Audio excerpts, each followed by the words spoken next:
L'affaire du prince Andrew pourrait bien être celle qui fera vaciller la monarchie britannique pour de bon. Depuis des années, la famille royale a survécu à de nombreux scandales, mais ce qui se déroule aujourd'hui ouvre une plaie bien plus profonde, une plaie qui menace non seulement les réputations, mais aussi les fondements mêmes du privilège royal et des finances de la couronne.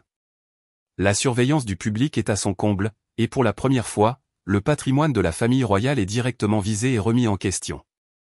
Les retombées de l'affaire Andrew, ses liens controversés, ses ennuis judiciaires et son train de vie luxueux ont ravivé la colère du public face au coût de la monarchie pour les contribuables britanniques.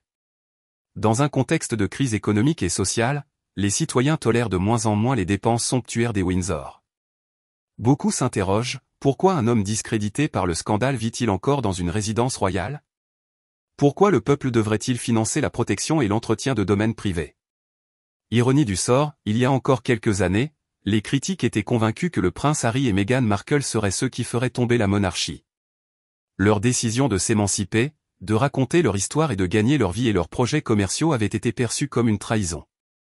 La presse britannique s'était moquée d'eux sans relâche, de leur contrat de podcast jusqu'à la marque de confiture de Meghan, y voyant la preuve d'un opportunisme déplacé. Aujourd'hui, face au scandale Andrew, ces frasques paraissent bien dérisoires, presque insignifiantes. En réalité, la véritable menace pour la monarchie ne vient pas de la Californie, mais de l'intérieur même de Buckingham Palace. Le roi Charles, plus discret que son frère, n'échappe pourtant pas aux critiques. Sa fortune personnelle colossale, estimée à plusieurs centaines de millions d'euros, et la gestion opaque des domaines royaux suscitent de plus en plus de suspicions. L'opinion publique change, la monarchie n'est plus perçue comme une institution sacrée, mais comme un système de privilèges dépassé qu'il serait temps de réformer.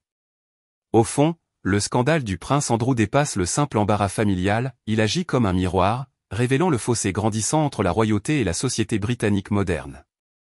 L'ironie est cruelle, alors qu'on craignait que Harry et Meghan ne détruisent la couronne, c'est peut-être Andrew et le silence du palais à son sujet, qui y conduira réellement.